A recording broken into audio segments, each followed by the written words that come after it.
We are very happy to have Anna and Stacey here with us. They have a wonderful team. We are following your work for a long time.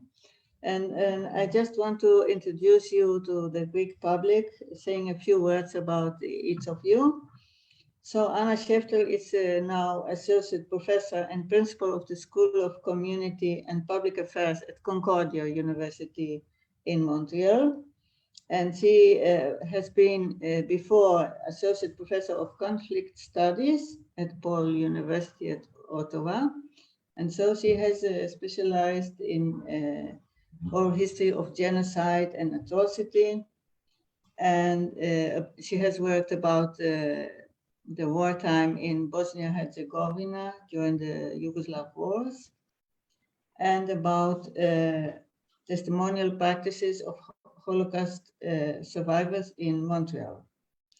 And together with Stacey, they have published a wonderful book, edited, which is called Oral History of the Record Toward an Ethnography of Practice, which is about something we have all lived through when our interviewers say, please stop the recording because I want to tell you something. And then a wonderful story comes out. So what do you do with these stories? And this book has received a book award by the Oral History Association of the USA in 2014. And Stacey, I hope I get your surname right. I have my own surname is difficult too, so I try Zembrzycki. Is that right? Okay. So she teaches history and classics at the Department of Dawson College in Montreal. And she has written a wonderful book called According to Baba, which is the grandmother, a collaborative oral history of Sudbury's Ukrainian community, published in 2014, which is oral history of the Ukrainian community and the role of her grandmother in the research and how to deal with this. And together, Stacey and Anna have already also edited another wonderful book, which is called Beyond Women's Words, Feminism and Practices of Oral History in the 21st Century, which is a follow-up of a classic book of feminist oral history, which was called Women's Words. So now it's Beyond Women's Words, and it's very interesting. There is also a section about the impact of digitality on feminist oral history. So now we will listen to your joint talk, which is called Relational Technology, Reflections using the digital to tell stories and build communities.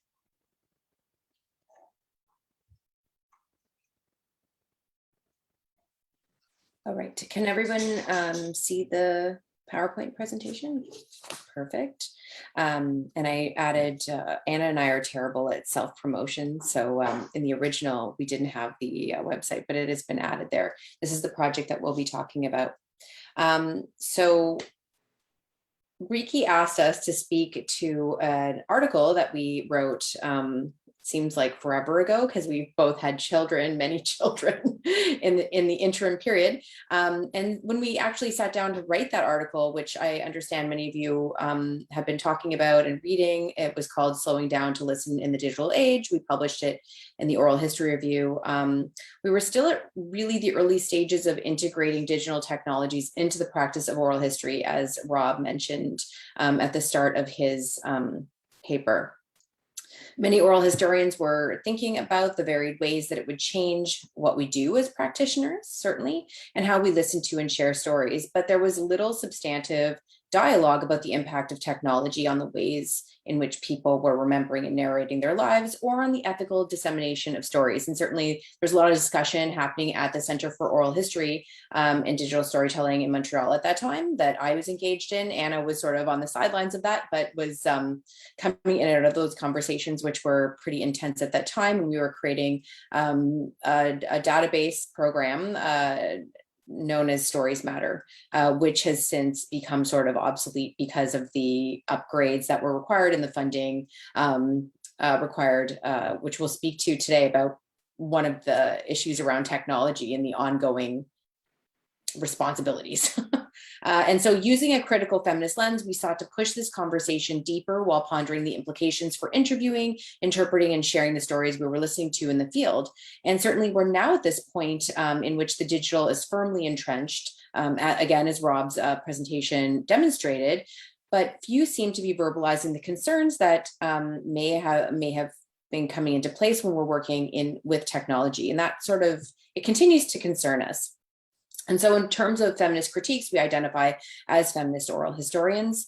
There's been little impetus to take up the questions that we raised in those chapters. Articles get lost. Oftentimes books are picked up more than articles. We tried to pick this up in Beyond Women's Words, which Anna was not a part of. I worked with Frankie Acavetta and Katrina Srigley on that book that really worked hard to decolonize oral history, as well as take up these digital questions from a feminist perspective. And so, we want to thank Riki actually for inviting us today so that we could return to those questions, which I didn't have an opportunity as editor of Beyond Women's Words to speak to, as well as to all of you in the Greek Oral History Association for listening to us today. It's been a very good way for us to revisit the questions we raised and to take them up ourselves, given that no one is really doing so. And so in our article, we outline the benefits and dangers of integrating the digital into our practice, which we continue to view as slow, reflective, and grounded in building and sustaining relationships, rather than merely documentary in nature. And certainly we come at this from a different perspective than Rob would, and very different concerns. And I guess the thing that really occurred to me when you were speaking, Rob, is how we want to slow things down, but we're living in this fast world. And that intersection is where we're sort of coming to grips with all of the issues ethically that you were speaking to. And so while we noted that technology in that piece can create the conditions for an equitable, engaged, and collaborative research model, and I'm quoting from that piece, we also made it clear that this is not necessarily a foregone conclusion or a way forward for every practitioner in the field. And we warned in that piece that a consideration of the ways the digital both conflicts and converges with our ethical sensibilities and methodological commitments was, and we would add, continues to be warranted. And so today we're going to be speaking to this project that we were involved in. It started 3 years ago, Anna, I think. We got the grant, I think, in 2018. Let me just put it forward here. And these wonderful pictures were taken during the whole process of creating the tour. And Riki does have a copy of it, and I believe she was working on a translation. So if there's anything that is unclear, it will be available to you. So this was a multimedia project that we worked on. It was called Refugee Boulevard, Making Montreal Home After the Holocaust. And if anyone's interested in how the name came about, just ask us. And we were asked in this process whether it was possible to create an accessible digital outcome without casting aside our ethical considerations, which are so central to our practice in the field, and whether technology could in fact be used to draw out the humanity inherent in the stories we hear. And we certainly think so. We worked really hard to ensure that was the case, but in surveying a lot of digital outcomes, that's not always the case. And certainly when we're listening to clips online, that's not always the case either. So just as in the article, we're going to start, we're going to return to the sections of the article because Riki asked us to very specifically take up some of the issues that came out of it. So we're going to be looking at the digital as a cooking class, which is a sub part of that article, the original, the digital as internet production, and as lastly, tech startup. So at the heart of our thinking is this ethos of relational technology. And it sounds very not humanistic. But this is the term we've come up with in terms of thinking about this recent project.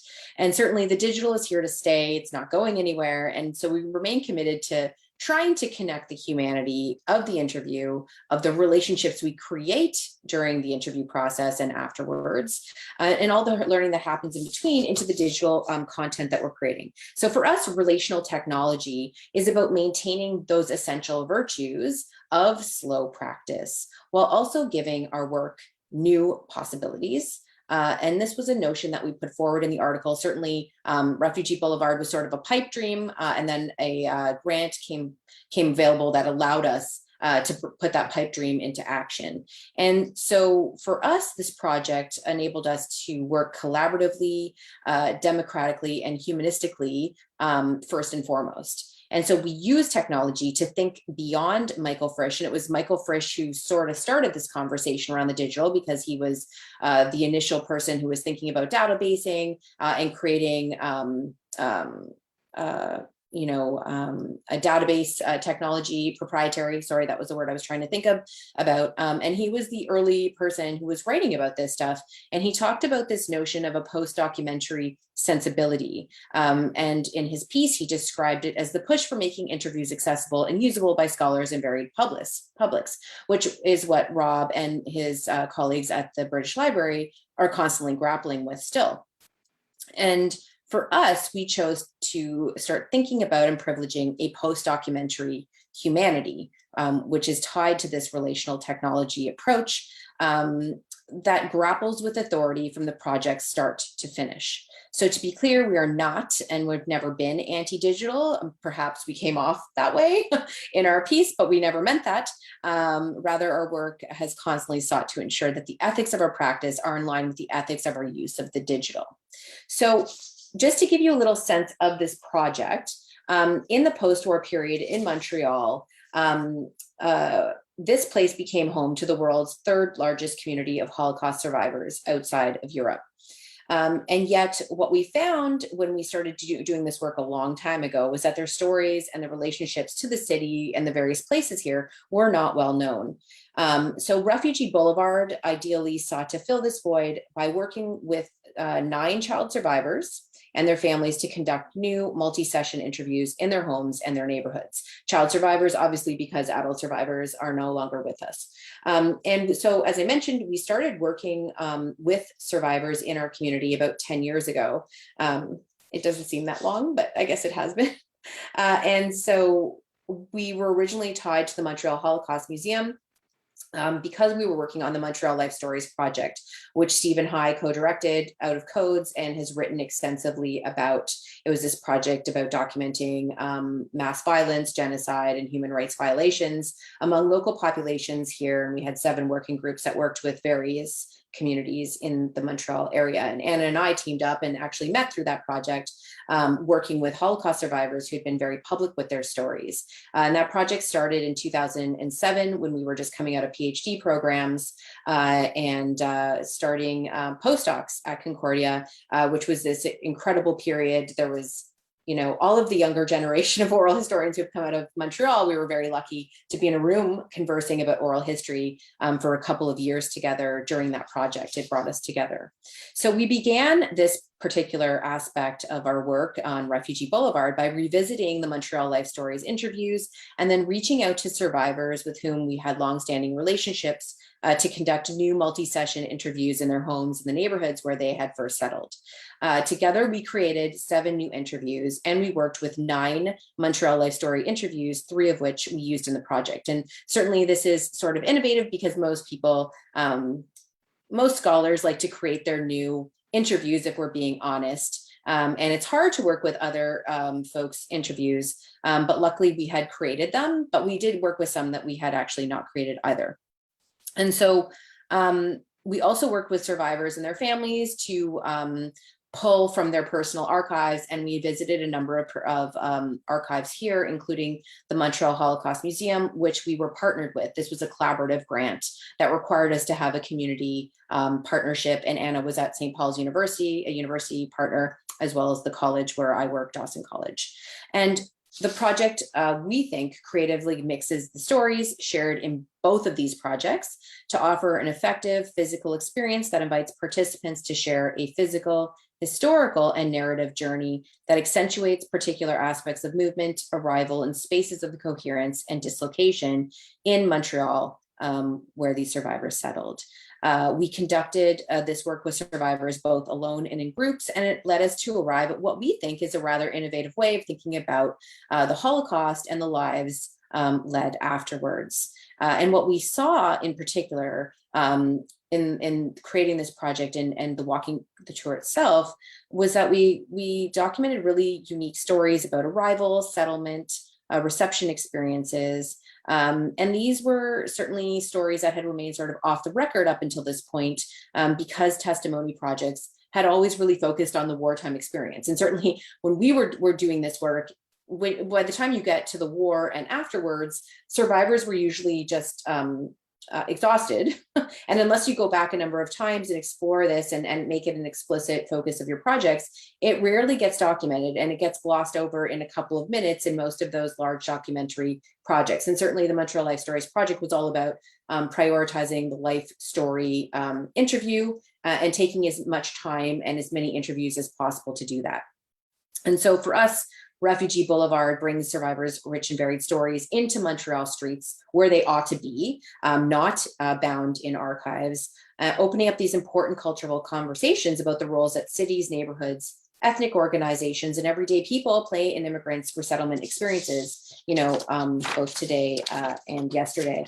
And this was particularly important when the project was taking place, when we were having our conversations, because there were widespread political debates in Quebec that continue to today about religious secularism legislation that really set off a lot of interesting and problematic debates about immigrants and the other in society, which again, many societies are having, right?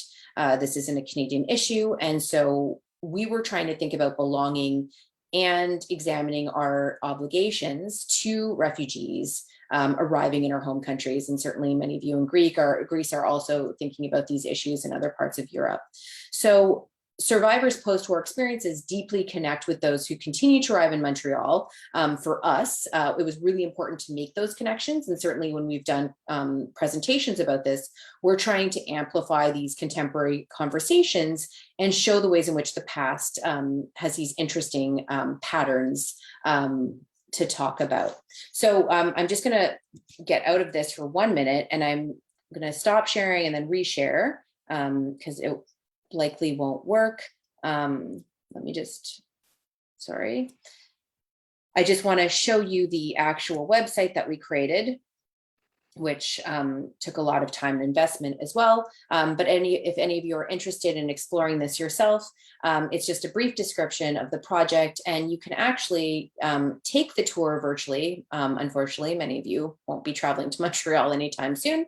There's a transcript, an accompanying booklet, which we also printed and gave to the community and sold, not for profit, but to continue to upkeep the website when the grant had ended, because these things never end, which we'll be talking about.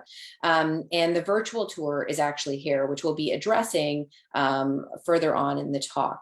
And what we want to also say is that we highlighted the narrators below, but we also, in order to give voice to other folks who maybe didn't fit the themes of the website or of the walk, sorry, we have this web storyteller section, which we're working with the Montreal Holocaust Museum to put other post-war stories onto the website so that they can be accessed broadly. They are not consulted by members of the general public. So we are trying, these are Sydney, someone we've worked with for a really long time, Rena as well. They didn't necessarily make it into the walk, but we're working hard to make clips that speak to the post-war experience, and that can be consulted and perhaps draw people into the archives at the museum itself. So this is an evolving part. Whenever we have research assistants and a little bit of extra money kicking around, or the museum finds a website, one of the digital recordings that they want to work with, we're working with them still, even though the project is over, to bring this stuff to various publics. So I'll just stop sharing that. It is refugeeboulevard.ca. and I can put it in the chat. And I'm going to hand it over to Anna. I'm going to restart sharing the PowerPoint, and she'll continue with the next part of the talk. Thank you, Stacey. So coming back to our 2017 article, like Stacey said, what we want to do is go through this process of reflecting on what we've learned since writing and publishing it by going through those 3 principal critiques that we had in the article. And so the first critique, or the first section, called Oral History as Cooking Class, which referred to our concern that digital oral history was very concerned with sound bites and clips as a means of making interviews accessible and ensuring that they do not languish in archives, and that we don't miss the sort of beauty of the whole narrative, of the long narrative, of the sort of messy narrative. So in the article, we argued that the various analogies used in the digital literature around interviews as raw ingredients that get cooked via transcription, or clipping in databases as a way of organizing interview data, like you would classify items in a supermarket. And here we were using metaphors that are in the literature. Treated oral history interviews like products, linear in terms of how one could easily slice them up, as well as shelve and classify them. This approach does not allow for sort of messiness, for multiple meanings, for subtexts, for connections. And so we wondered, how could we think about clipping, putting things online, retaining the orality of the interview and making it accessible without diluting the interview, so to speak, without removing its complexity and its humanity. So Refugee Boulevard is an interesting example of this. As Stacey said, we had interviewed some of the survivors whom we worked with for this project many times before. Others had not been interviewed by us, but they had been interviewed before, and we watched their interviews before we met them so that we knew their stories already. So even though the interviews we conducted for this project were going to be used in this very precise clipping sort of way to make the audio tour, we were coming from a context of this deeper prior engagement of having spent time with their whole stories, and we think that this helped us. That said, this was both of our first time interviewing towards an outcome that required clipping and production. So this is what I mentioned a bit in the discussion earlier. I think both Stacey and I previously, when we'd engaged with putting things online and with digital technology, we'd been using interviews that were not made for being put online. And this was our first time doing interviews with the express purpose of a digital outcome. So in past products, the clipping and production was sort of after the fact. We didn't design the products around them, but these were specifically about understanding our survivors' relationships to these spaces and neighborhoods. And so the focus was on that. And the reality was a very different interview process. The interview was completely different. And I will admit, I enjoyed it much less than previous interviews I've done.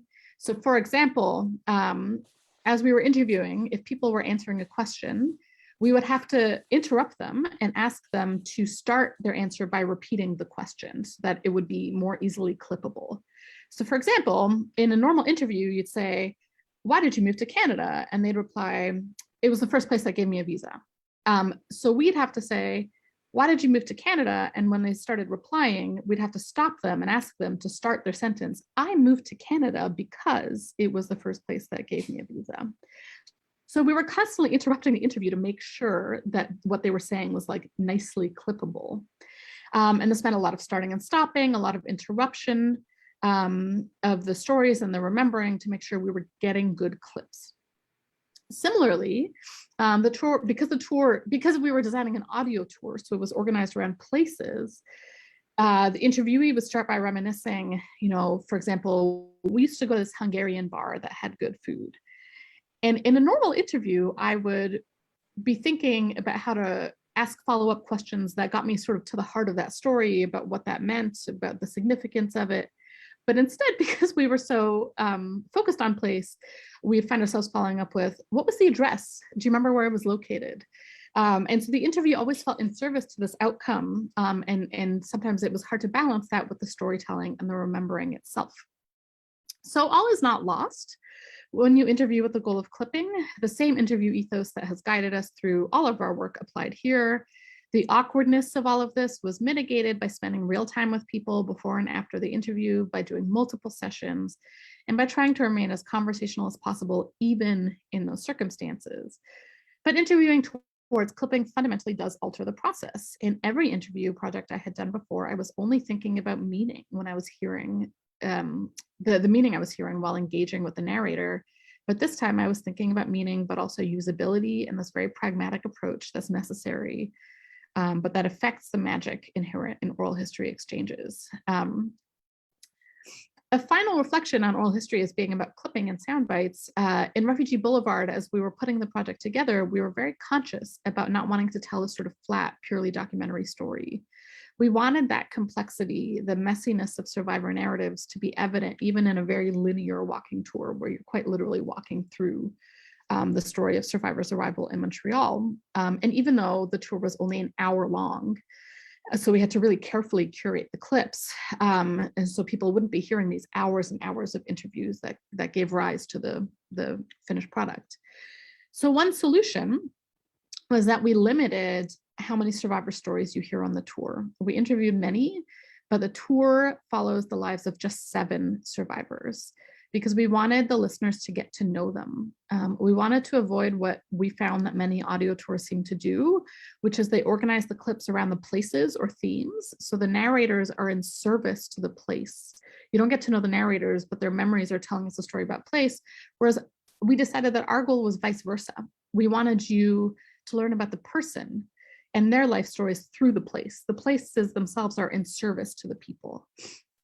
And this relates back to our original article, the idea of a sort of intentionally slower process, of focusing on less people so you can listen to them more deeply, of avoiding the sort of noise that comes with the pace and abundance of digital technology. And when we tested the tour, which we did a lot, we spent a lot of time walking around the neighborhood that sort of spring and summer that everything was coming together. This was a constant question that we asked to our listeners. Do you feel like you got to know them? Were you able to differentiate between Paul and Tommy, between Ted and George, between Musha and Renata? And the goal was that even if we were only sharing very limited clips of the interview, that our participants would still come across a whole that was greater than the sum of its parts. This was our explicit aim and a priority that dictated much of how we organized the project. I'll pass it back over to Stacey now. Yeah, and so in our article, we also discussed our reservations about putting oral histories online. We have many reservations, like Rob and his colleagues at the British Library. And we began by asking whether placing stories on the web would create an effective path to listening, especially listening in meaningful ways, which speaks to what Anna was just saying. And certainly we talked about website statistics in that original piece. And what we've come to realize is that website statistics, even though they're really important for getting funding and stats production, as you spoke to, Rob, in your particular organization, they really reveal very little about who's listening and how they're actually listening to these clips or full interviews. And so when our work is put online, we obviously relinquish control, and for better or for worse, like we can't control that. There are many things we can control, but that is not one of them. But as Anna said, we worked really hard to draw listeners into the stories of these 7 Montreal survivors. That was really important to us. We didn't want people zooming through parts and not engaging with what we had done. And so we recognized that the stories had to be effective, the clips had to be short, and there had to be like power inherent in those clips to draw people in order to capture what is obviously a waning attention span. And we were obviously thinking a lot about college students, university students who are flipping through their phones, right? And moving very quickly through life. And so that had to be in line with this flow of the walk, a physical walk as you're walking through the neighborhood and moving through place. So while being in place elicits a very different engagement, clearly with story, where we can obviously push the attention spans a little bit because people are engaging with this interplay between the past and the present. And this is it's a gentrifying neighborhood. There's a lot going on. There was a lot of construction during the time we were there. I couldn't drive anywhere. There were pylons everywhere. But that is also a side note, that's Montreal. And so we were also thinking about how we could develop the tour with all of that going on, but also the fact that there would be a lot of people probably listening and picking up the tour from home. And obviously we were kind of thinking about a virtual tour, maybe. We didn't have funding for that, but COVID, so we launched in September 2019. because we were racing against time because one of our survivors was very ill and very engaged with the project, and we wanted him to see it. But COVID ultimately forced us to pivot and to create this virtual walking tour, which Anna's going to speak to, and the complications of that in a few minutes, so that people could obviously still experience the place while we were while the tour was being narrated. So obviously we credit what we think our deeply collaborative approach with pushing us to innovatively use the technology to honor this humanistic ethos and this varied range of engaging with the place. It also directed how members of our team worked with each other to ensure that power was equally distributed and decisions were made collectively and through consultation. And as project lead, this was really important to me. I've been involved in a number of large scale, small scale projects, and you never know sort of what's happening behind the scenes. And it was really important to me that everybody knew how much money we had at every time, where the budget was going, who was doing what. It was this collaborative conversation that was honored from the start. There wasn't a closed book in the project. Those collaborative decisions, even with our post-production members of our crew, were happening all of the time. And certainly Refugee Boulevard also, was this opportunity for us to partner with the Montreal Holocaust Museum, which had been a partner in the Montreal Life Stories project, even though the staff, there had been a huge turning over of the staff. So we actually didn't work with the original people we worked with in that project. But this was also a way for us to think about, and the grant required us to do this, how we could bring the community partner in and meet their needs. And certainly we've long identified that the post-war section of the exhibit was lacking. We wanted to offer an immersive experience, which ended up being really important when the museum went into COVID lockdown. Many people still ended up engaging with the museum through this walk. And we did a Jane's walk last year during COVID, and many people, there was uptick in the website because of the lockdown at the museum. So most importantly though, and obviously we always privilege our survivors, we partnered with them to shape and choreograph the project narrative around post-war stories and the neighborhood sites that were important to them. This was not about us, it was always about them. We worked with Fischel Goldig, who we had never worked with before, but we needed a narrator. We decided it felt weird for us to narrate for it, or a student to narrate this Holocaust experience.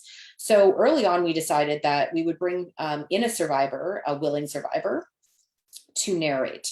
Fischel was a child survivor at the time. He did not fit the bounds of the project, which was around a government community project that led child survivors to Canada. This was not easy.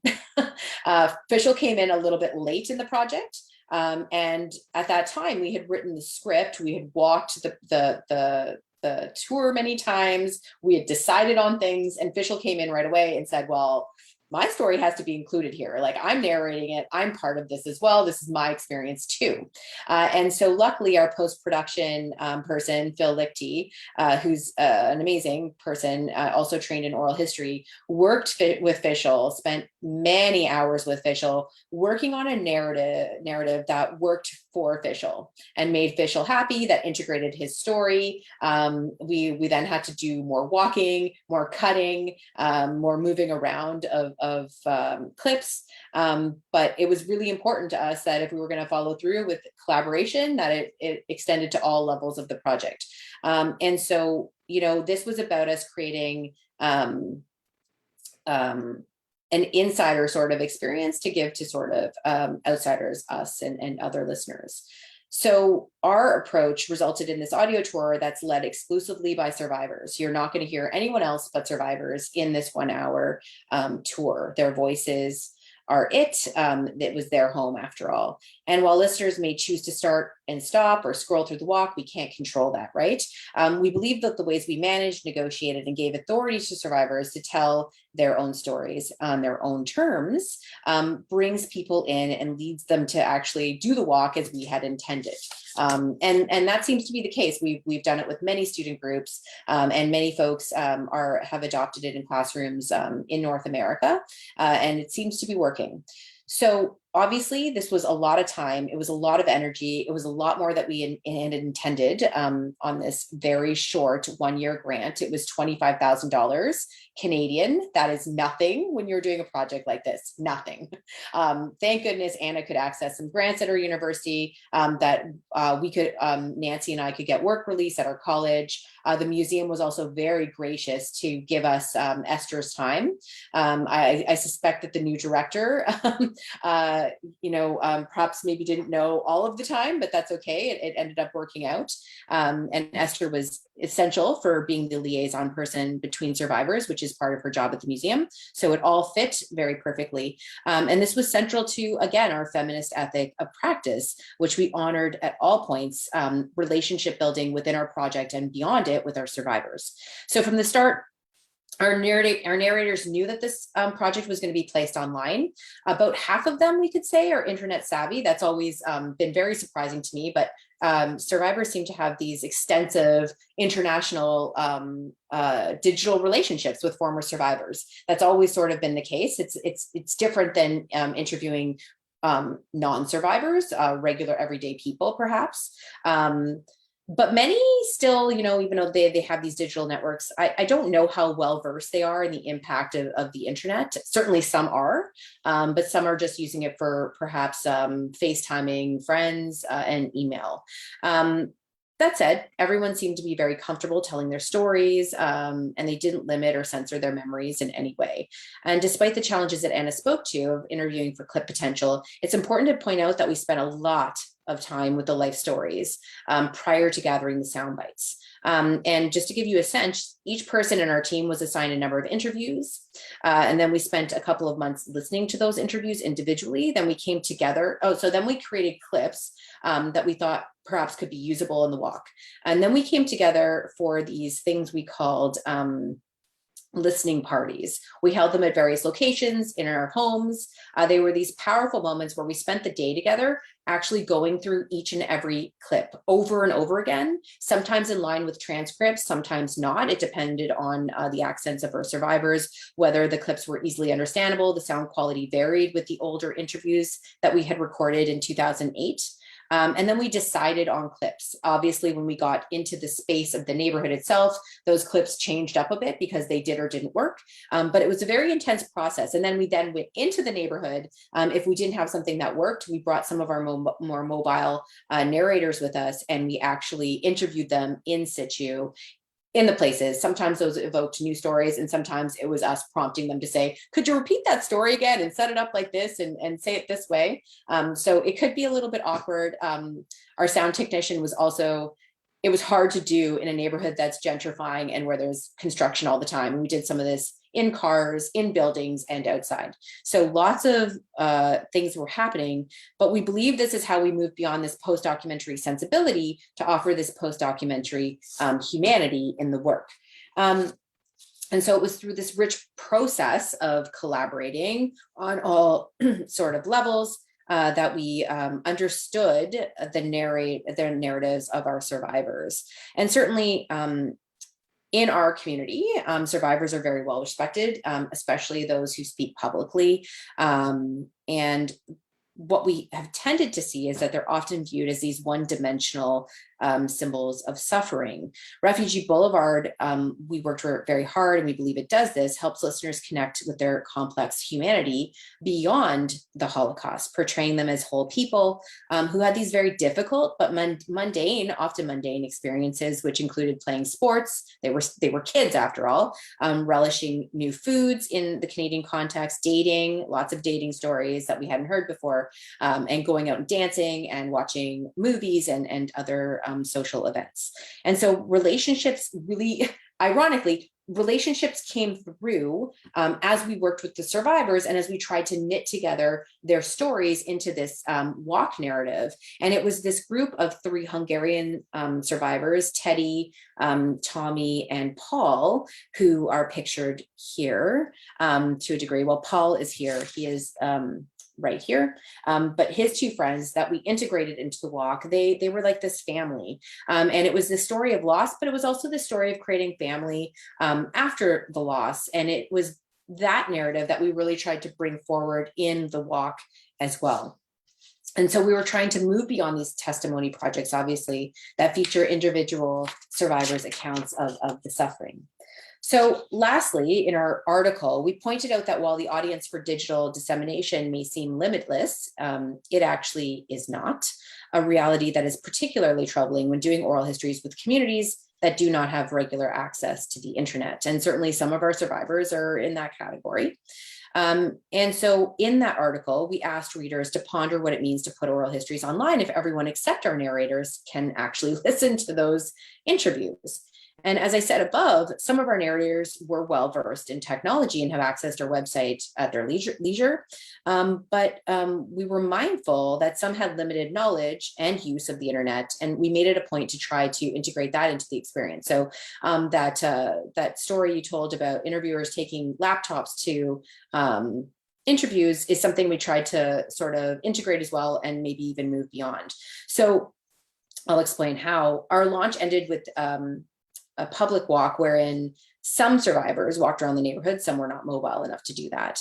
And so it was really fascinating to see our survivors walking around the neighborhood with earphones on and listening to the stories they had told us in place with other people. And then they would stop the recording and they would share other stories. You know, this 1 hour walk ended up being a couple of hours after this amazing launch where we honored them and their stories in the old Jewish public library, where many of them learned to speak and read in English. And those who were not mobile, we had the tour playing in the background of the launch. So when everyone went outside to do it, those who stayed behind because of mobility issues or health or whatnot, they were listening to the stories as well and interacting with the other people who stayed behind.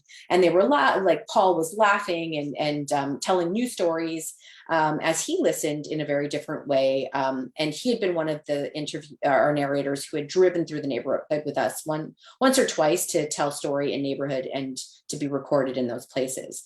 So also, since then, we've been invited to give talks on this, and we've invited our survivors who are well enough to those public talks to share their stories and to see how the post-war experiences are being discussed beyond the recordings, right?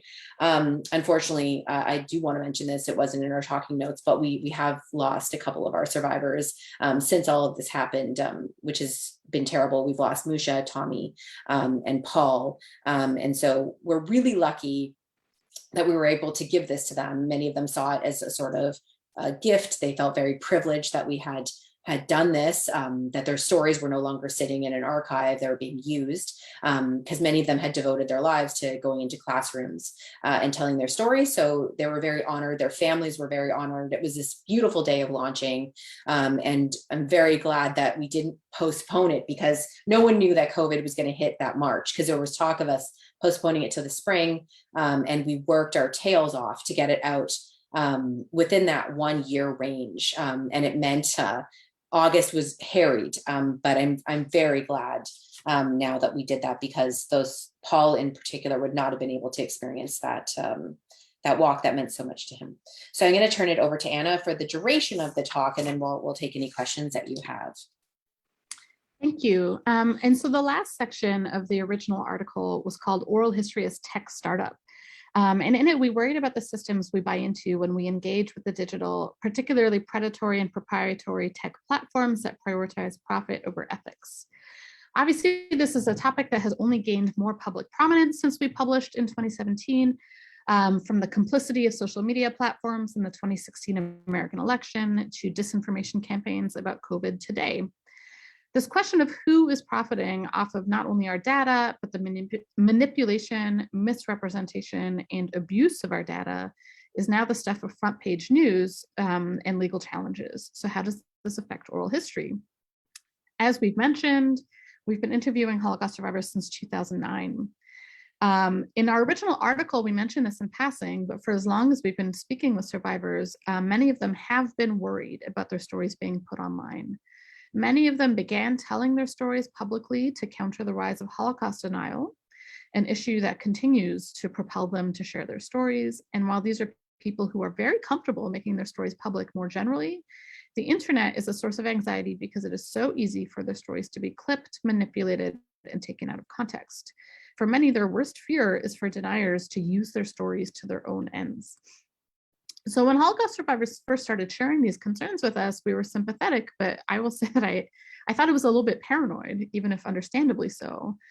In the last 6 months, I have watched memes citing Elie Wiesel about the necessity of standing up to injustice being circulated on social media by anti-vax and anti-mask agitators, making parallels between the social exclusion of people who won't be vaccinated and the Holocaust. So indeed, narratives of Holocaust survivors are being used in disinformation and misinformation campaigns for the moral weight that they carry. Nothing is sacred, and our survivors were right. This brings us back to that question of relationality, because these are people who were very comfortable sharing publicly, but it was often in spaces where they could build a relationship between interviewer and interviewee, between public speaker and audience. There were sort of constraints to that speaking publicly, even if it was public, in a way that there are not on the internet. And so that relationship and their ability to control some aspects of it, harkening back to the idea of shared authority, is what helped them feel safe sharing. And once these stories move online, the danger is that there's no more relationship and no more shared authority. It's just out there, and it is currently out there in a context of social media companies whose actual business plans include intentionally profiting from disinformation campaigns. They're not collateral damage. This is how these spaces are designed. So this question of who we get in bed with when we utilize these digital tools is a political and ethical problem, but also a logistical one.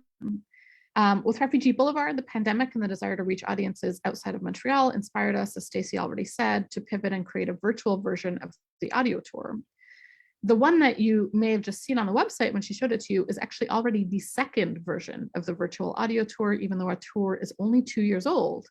And this is because one of our team members, Nancy Rebello, worked hard with a student intern to create something called a poly tour. And this was an amazing free platform on Google that allowed online users to participate in the tour interactively, so that it used Google Maps, but they could feel like they were walking through the map, and while listening to the stories, they could look around. And so it was almost as though they were there doing the walk through the neighborhood. A year later, Google decided to shut down polytours. So we were left scrambling with a couple months' notice to retrieve all the data that we had put up. And do something with it before it was lost. So Nancy then put even more hours, and these are like tens of hours, into re-recording the virtual tour in a more static format that did not rely on a platform that might disappear tomorrow. So the tour you now see on the website, the second virtual tour, is a YouTube video. So she sort of recorded herself going through the tour, and you watch it on YouTube. And so it's less elegant and less interactive, but it's on a more stable platform. And this is the uneasy situation we put ourselves in when we engage with various online tools. We're using platforms that we, first of all, know are unethical, whose development and availability depends on profit and not public good. But we use them because they're free, and we have limited budgets, but they're not really free. We're figuring out how to package these stories as an accessible and consumable product, and we do it despite our anxieties about the dangers, because the web remains a major avenue for making these stories accessible. Like being a Luddite and just opting out doesn't feel like an answer. But we do this knowing what Facebook is, knowing what YouTube is, knowing what Google is, and knowing that we're making money for other people through these Holocaust narratives, that we're opening up these stories to manipulation and abuse, and that quite honestly, we are adding an enormous amount of labor to our plates just to make it work and to ensure that it keeps working. Refugee Boulevard was paid for through a 1-year grant. Stacey said $25,000 Canadian, which is not all that much if you're trying to do professional production. But if something is online, it's never finished. It always requires upkeep, maintenance, moving to another platform when the older one becomes obsolete. And all of this tends to happen once the grant money is run out. So we're constantly trying to find these little pockets of funding to keep things running.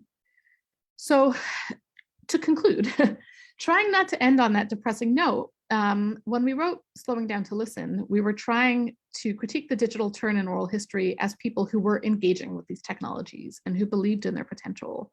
Our intention was never to tear it all down, but rather to encourage oral historians to think through the compromises that this kind of work involves, and to avoid some of the sort of utopian language about digital technology that only ever sees its liberating and democratic potential and rarely discusses its downfalls. Almost 10 years later, it is impossible not to see its downfalls, but we're still working on it. As we reflected on our writing and on the work we have done since this publication, we have come to see relationality as what can help us temper the compromises and shortcomings of the digital. This is not surprising, as a focus on the relational aspect of oral history has been a thread underpinning all of our work. And so beyond those initial critiques that were published in 2017, we now also have a challenge to pose to ourselves. How can we take the sort of coldness, the anonymity, the enormity of digital tools and make them feel as warm and human as the oral history encounter? What encouraged us about Refugee Boulevard was that despite all the compromises involved in creating a concrete digital product, all the clipping, all the focused interviewing, the feedback we received from those who have listened to it has focused on the humanity, the relationships, and the sense of family that came through the life stories integrated into the project. That relational approach was not just about the stories, it was threaded throughout Refugee Boulevard and how we worked with survivors, how we worked together. And we believe this kind of collaborative, relational, friendly, and hospitable process is evident in the final product. It manages to narrow a little bit of the distance that you get when you're engaging with something on the web or on the street by yourself, rather than in a community. So oral history is a field concerned with sharing authority, with collaborative methodology, and with community engagement, we think is well positioned to put forward a sort of relational approach to digital technology. Even though we are a small field and the digital world is enormous and powerful, we think that oral historians have the potential to do technology differently if we just give it enough thought and time and care. And we'll end here, and thank you for giving us this time.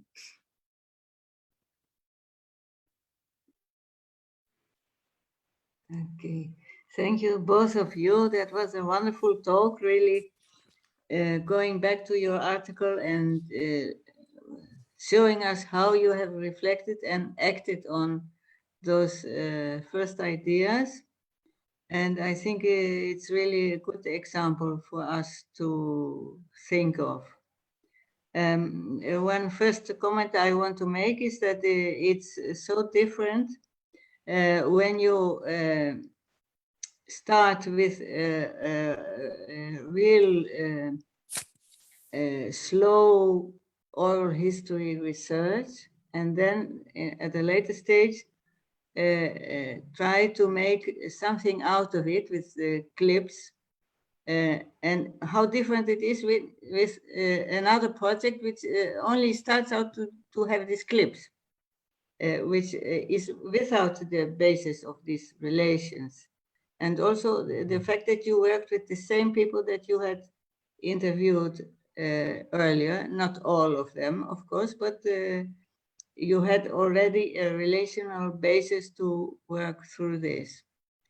And but I think we have worked also with audio walks like that, and I know the problems you have to face with the clips and having the phrase complete, etc.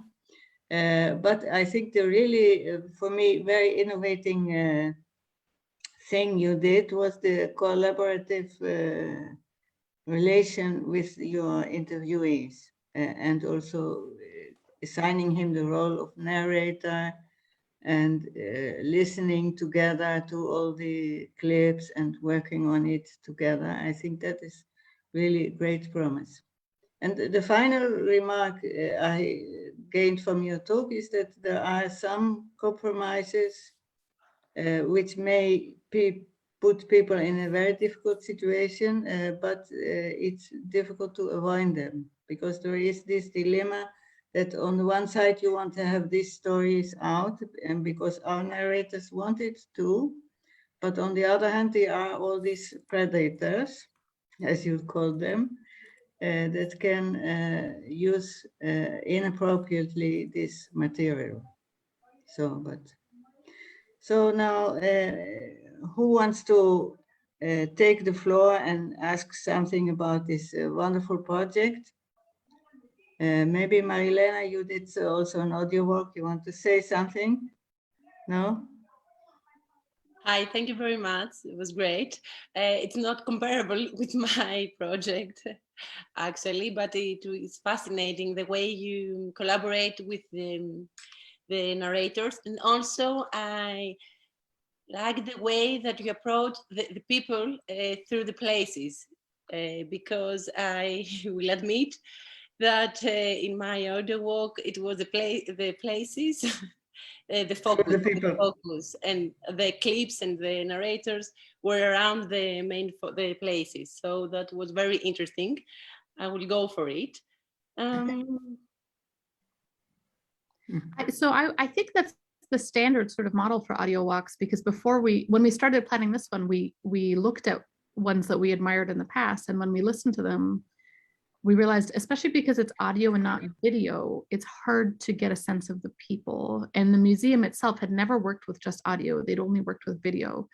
And so, yeah, I mean, this was a constant question to ourselves: is it possible at the end of this tour that they actually remember who's who and have a feeling of each person? And it was a sort of obsession and preoccupation, but it's super difficult when you're working just in this audio mode, and again, trying to do it in an hour. Also, sorry. Oh no, and we'd really been we spent a lot of time thinking about Canal Walk, which was it's sort of been integrated into a lot of curriculum here too. Steve High had created it around deindustrial places, and obviously his field is deindustrialization, deindustrializing Montreal. He was working on a book at that time, and so he had worked really hard to use a lot of interviews to understand the canal, which had been, you know, a major port in Canada, and what we found, we were a bit disoriented after we had listened to it. That we didn't, you know, it's fantastic, but we were trying to follow the story throughout, and so for us, we were like, what if we just switched it on its head? And that was a challenge, right? To think through how to do that, and to change up the model that is so dominant, as Anna said, because that's the natural thing to do, right? Like, we want to know more about a place. Let's interview some people. They'll tell us about it. But for us, we had always been, for the 10 years, we'd always been thinking about these post-war stories and what we could do with them, because there were so many Jewish organizations and housing and apartments and whatever in this one neighborhood. So we were like, how do we tell that story, but how do we honor these relationships and these life stories that we're so tied to, right? Because they run through your head for years when you hear these fantastic stories. And so for us, that's what we were largely focused on, and it seems to have worked, but it was a challenge nevertheless. Rob. May I say something? Thanks. Sorry, Marilyn. Okay. Thanks for the talk. Really interesting. Can you talk a bit about the sort of the challenge you had with sort of the linear? Is it a word? Linearity, the linear nature of the tour. Because I've looked at a lot of these tours, and part of the challenge, it seems to me, is that technology sort of pushes you in the direction of a sort of, you start at a certain point, and then as your map showed, you go somewhere else, then you go somewhere else. And I was interested how, when you moved the tour online, whether you were able to change the sort of linearity of it so that it would, people could approach it in different ways. The example that I often quote, there's a really good example of an exhibition that was done by the London Jewish Museum, actually, about tailoring in central London. And one of the great things about that is it wasn't linear at all. It didn't matter where you started or ended. What happened is it worked off the GPS on your phone. So as you came into a particular part or location, it didn't matter where, the oral history would kick off. And then you sort of notionally had a tour, but you could go in different directions. In other words, the whole sort of linear nature of a lot of these tours was undermined. So I wondered if you could talk a bit about your thinking about, you know, where you're trying to tell a story that had to be that way, or could you just jump in and out? And did that change when you went online? It's a long question. Sorry. No, but so the Poly Tour, that the Google platform, that was so amazing, and there were like a ton of tours on this platform. It was incredible because you could jump to places on the map, essentially. So you could go and listen to the Hungarian restaurant story, then you could go backwards. You didn't have to walk it in the route that we had originally planned. That said, like our tour is sort of chronological because it starts with the arrival stories, and we were lucky that the Jewish orphanage was in the neighborhood. And so we sort of lead people like into the Jewish orphanage, into each of their stories as we head there. And then the chronology doesn't really matter because it's about social life sort of thing afterwards. So the poly tour was amazing that you could do that. And what the new tour is, which is, it was the only thing we could do because we didn't have any more money. or time. So Nancy actually screencasted each of the Google Polytour moments. So she's actually scrolling through the place for you. Whereas before you would control that scroll, or you would control where you jumped in the tour. So it's terrible. To put it simply, it's terrible. None of us were happy with it, but we literally got an email. Oh gosh. I think we got 2 last months spring that it was shutting down. Yeah. And they were like, guess what? Data dump. And so, I contacted our web developer, who is incredibly expensive, but does amazing work. And they were like, oh, we could create an app for you. It'll only be this much money. And I was like, we don't have any more money. We have enough money to pull together to actually do a new upload to the website. And that's it. In fact, we don't even have enough, I'm hosting it on my personal server, in fact, because the museum, it was complicated. It wasn't syncing up with the format of their typical pages. It was a grant, so it was a little bit outside of it. It was complicated to get it onto the museum server. And frankly, we had a lot of discussions about control. Did we want to hand this to the museum? We're oral historians. These are sort of our interviews, even though they are deposited there. Like, who controls the website? Who controls the content? I think we're at a point where we're ready to transfer it to the museum, but certainly in the early stages, we were not, because there was a lot of conversations that were problematic, right? Because museums have different objectives than we have, and we had to meet in the middle often. So there was a lot of difficult conversations. We did end up meeting in the middle, but it was a process over that 1 year. So at the time, we thought it would be great that we would host it. But to answer your question, Google messed with us, and given what we had for $25,000, because we were out of money. The virtual tour came about because Nancy was amazing and decided that we should do it. And we ended up, there were some public history students that needed stages. So they needed time to fulfill their degree requirements. So we lucked out. This is how these things come together, right? Often. Yeah. But also, if I can speak to the linearity of the tour itself, I would be interested to take a look at the London project, because the tour itself, if you go experience it in person, is super linear and you're walked through it like to the second, partly because we imagined a community outcome. We wanted folks in the community to be able to go and do it. And I feel like if we sort of let them loose to wander on their own, it would be very confusing. So like when we would test the tour, one of the things we were testing was very technical stuff, like how long does it take them to walk that block?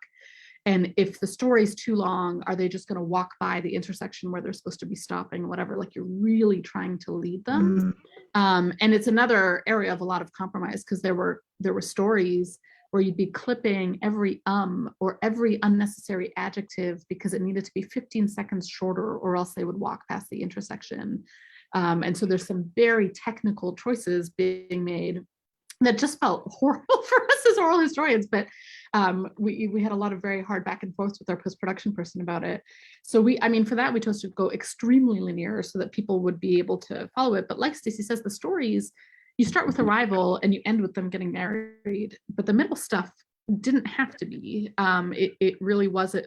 We really chose to do it so that it would feel very accessible and doable for people. Like, when my mother goes to do it, and she's in her 70s, not very good at technology, she would be totally lost if we just said wander around until you hit this thing. So I'm very curious.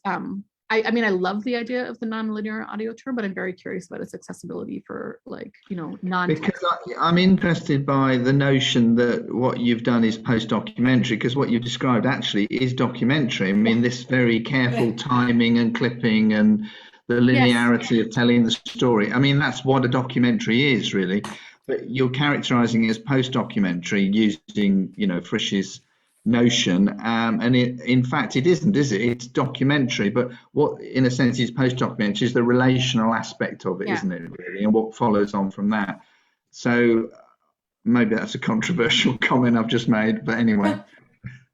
No, I think it's going to do the documentary thing in a different way. Yeah. And I want to add, actually, Liz Miller, who was integral in the Montreal Life Stories project, who worked with the refugee youth in our project, has just come up with a non-linear tour, as you mentioned, Rob. It's called Wastegapes. I have the app on my phone. I have yet to do it, but it is along the canal and other various industrial places, because she's looking at toxic waste and pollution, contamination of waterways. She's been really interested in those questions here and abroad. But you actually have to bike to the, so I downloaded the app and I tried to listen, and you actually have to bike to the location. And once you're in the location, the story is released. And it doesn't matter, there's 43 sites, it doesn't matter where you go. It would take you a couple of days to do it because they're spread all over the place. I think sometimes you'd have to drive, but I am interested in how she did that. But I want to say that there is very little on the website. I don't know what the stories are because I have not unlocked them. And I don't know what her funding was, because it looks like she's created an app around this, and it's just an app. So that's a very different kind of engagement as well, and a very different use of story that I guess we were more traditional in that respect, but app creation it's bananas expensive. Let's just more say. than $25,000. Yeah. Yeah. Completely. Yeah. And so we had clips in mind. We had written an article about post-war stories. And then we took this to the next level because we were like, oh, this would be amazing in this neighborhood. I think it's doable. And then the Canadian government announced these $25,000, what were they, digital outcome grants or something like that? They were community, university, collaborative grants. The digital was prioritized, collaboration was prioritized, students were prioritized. And I thought, oh, let's just apply for that. 25,000 is a lot of money. We'll do it. But then when we started getting quotes back from even just the website, let's just say there was a lot of unpaid labor, and it was a heart and soul project, as these things usually are, right? Because when you want good stuff created and you pay good people, that's where your budget goes. And we were very lucky that everybody in post-production, the post-production crew were part of codes. So we have this rich resource where we didn't have to train Phil about the life story interview or what was important. So, you know, when he was working, he was also very, as Anna said, very technical, like, you need to clip it here, otherwise they're going to cross the street, they're going to get hit by a car, they may be hit by a bike, whatever. Like, he was very technical about that, but he also understood the integrity of the life story that we were trying to put forward in that walk. But yeah, there was so many hard conversations, thousands of emails, tons of phone calls, and we were all sort of bashing our head against the wall because, you know, dreaming something up and being ideal about a life story and what we wanted to do humanistically, and then the realities of doing that from Phil's perspective, very different. Thanks. There was somebody else. Yes. Nikos? I had something too, but please, Nikos, you can speak. Nikos? Oh, you're muted. I'm sorry. Yeah, That's I forgot to open my mic. Thank you very much. It was a fascinating paper and packed with lots of themes. I sympathize with having worked on a film documentary. I certainly sympathize with that consideration about the end product and how that process you talked about, and having to clip and everything.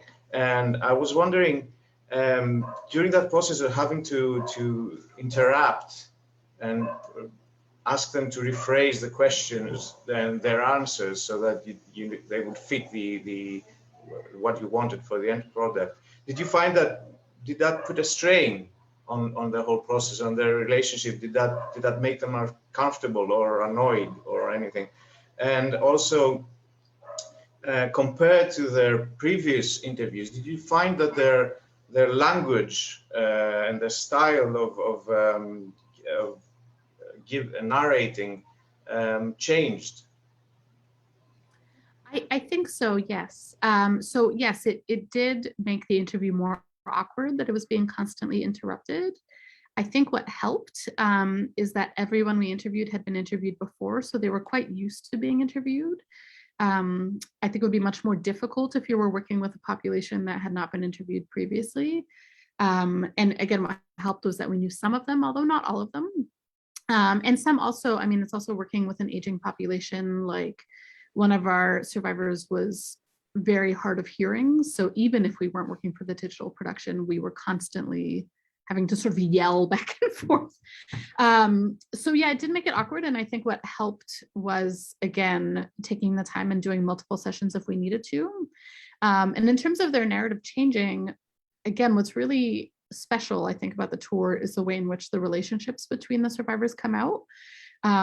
So what was very nice is they all started talking to each other because we were revisiting these themes. And even though they've been interviewed a million times, again, no one was asking them these stories about their immigration. And so, yeah, they would talk on the phone to each other and they would reminisce then, and then they would call us or we would call them and they would add more to the story, or we'd go back just to record this story about one thing. And so that helped, I think, to remove some of the awkwardness. But we have,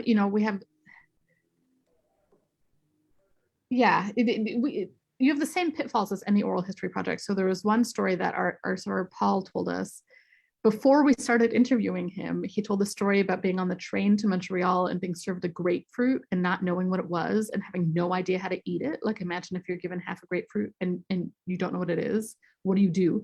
And this is a very funny story, and he doesn't speak a word of English, and so he's trying to figure out, and we loved it. We were like, oh, this will be at the beginning of the tour. But then when we're talking, he told it to us in person, and then we turn on the camera and he's talking about arrival, and we just say, tell the grapefruit story.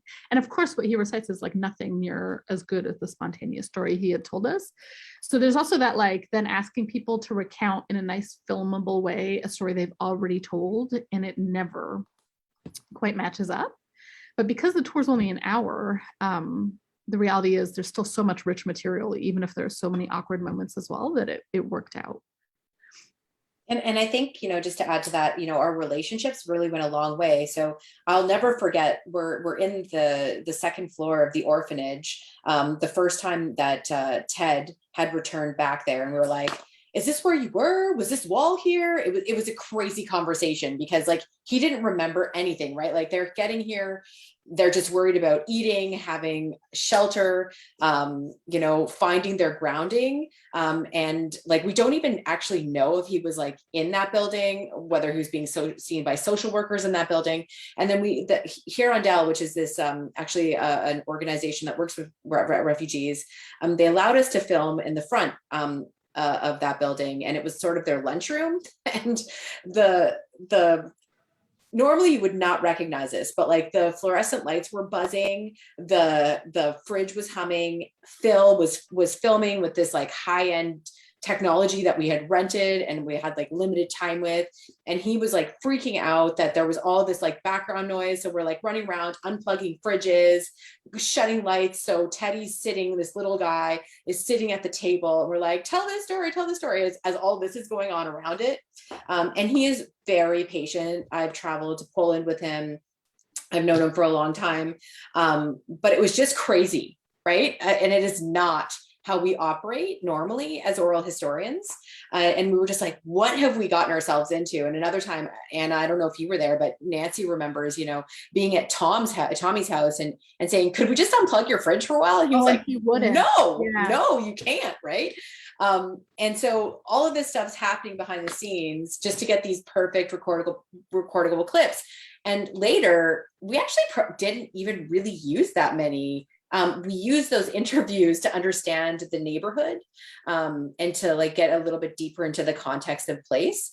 But in the end, I actually don't think we use that many from the car or from the building with the fridge and the lights. And, it was sometimes you have to sink your teeth in, right? And be in place, and then you really get into it, and then you start working with it, and constant negotiation. I'm sure you can appreciate, Nikos, if you've made a film. May I? I just want to come back a little bit to the question, the discussion about linearity in relation with the story these people have to tell. So I think that it was key that there was this chronological aspect to the tour, because we have to imagine that they came out of a horrible experience when they just arrived in Canada, and the tour starts at this reception center. And so if I have got it right, the tour is also a journey, a process which they lived through, these interviewees. So I don't see how this could be non-linear. I mean, you need a chronology for the history of these people. Yeah, I think the beginning is, like you say, you have to enter as they entered. So it begins, we begin with this sort of funny part where we ask them what they knew about Canada before they arrived, and their answers are mostly very funny. So it's this sort of way in, and then they talk about, yeah, how they got the papers to come to Canada, and these stories about their arrivals. So this reception center, and their first impressions of Canada. After that, actually, the stories become much less linear in the sense that there are also quite a few thematic sections, like stories of discrimination, stories about engaging in sports and recreational activities, food. And so it's a sort of mix of like that very linear story of arriving with nothing and not knowing the place at all, and then having built a life in a community here. And so, yeah, some of it's kind of linear and some of it actually really isn't. And that was always a consideration too. And then again, it became very technical. So there was this one very long block they had to walk down. And so we were like, okay, that's where we'll put stories about food, just because that's where we have time to put this thing that can go anywhere. And so, yeah, I mean, it's at both, yeah, some parts of it have to be very linear. You really do have to start at the beginning. Yeah, some of it was also just about the sort of flow of the walk. And some of them are just about the places that are popping up as you're walking around, right? And as you're pacing, we paced around one block, and at the end of it, you end up at the Jewish Y&Y, where they built community, or at the Fletcher's Field, where they were picnicking and playing various sports. And so there are very particular places where very particular stories have to go. But as Anna said, there were also areas where, not filler, but we're learning about place through their stories, but you've also attached yourself to their life story because we've walked you through that, right? So it's a sort of there's a give and take there, a back and forth. Going back to Rob's point about linearity, so it's not firm, perhaps, and technically you could jump around. If you wanted to learn about the Jewish library, you would get story about the Jewish library. You just wouldn't get an understanding of who Musha was and why that place was important, and how, you know, she built her professional career by meeting the people in that place. Like it wouldn't stitch together the same way. But that's what happens when you listen to clips in general, right? When you listen to the clips on the web storyteller section, where we're trying to bring the digital out of the archive and onto our website in that different section, you're not going to get the whole life story. You're just going to get clips of what it was like for Sydney to date, to go to dances, some of the themes that we highlight in the walk. So there's limits to what we can do. And again, we're very mindful that no one's going to sit and listen to an hour and a half life story.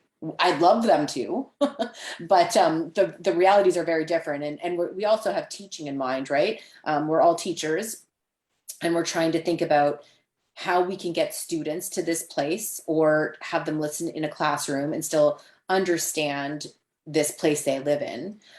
Because for where we teach, it's where the walk is, it's not on a metro line. It would be a couple of buses. It's hard to get to. And that's another reason why we turned to virtual, I think, at the beginning, as well as in addition to COVID, is it was just like physically hard to get there in your teaching block for us. And then ended up, Linda Shopes and a couple of other folks in the US started using it in their teaching. And it's kind of gone on from there. And certainly we're very lucky that the Oral History Association and the Canadian History Association awarded it a prize. So it got a bit more play, but sadly then COVID hit and all of the sort of public walks we had intended to do and stuff sort of fell short. So we do have a Facebook page where we highlight new developments in the website, and the museum is also pursuing a new place where they will be building a new physical building with the new exhibits, and Esther promises us that the post-war will sort of be at the heart of part of the new permanent exhibit, where she's hoping to have an interactive map where the survivor stories that we worked with and other survivor stories they have on record will go on that interactive map. And luckily, the museum is moving to the neighborhood where survivors arrived. And so this will be an interesting thing for them to also integrate into their programming. So we didn't know that was going to happen at the start. We knew that they were in process of looking for a new building, but certainly it all kind of worked out, luckily. So, is there any other question? May I ask one more question about the persons, the narrators? I think it's a very good idea to have a small number of narrators who are identifiable and become part of the story, so you can recognize them. But I wanted to ask, first of all, what were the criteria for selecting these 7 narrators? And if there were any other people that were said that they were not selected. So this was actually a very difficult process. The nature of interviewing Holocaust survivors, of course, right now is you interview who's available and still capable of speaking and still has the energy to speak, right? And because we were partnered with the Montreal Holocaust Museum, our partner there, Esther, knows the survivors very well. So we mostly went through the people that she, first of all, knew were interested in speaking to the post-war experience and were well enough to do so. So yes, we started off, we didn't know the final form that the tour was going to take. So we interviewed more people than we ended up including. And then at a certain point, when we had this realization that we kind of had too much material and that the only way to really keep that personal connection there was to pare it down, we had to make some decisions. And what we decided was to focus on specifically the stories of people who came as orphans. And so most of the survivors in the tour came specifically through an immigration scheme that was for orphans. 2 of them came through other schemes, but they were also orphans.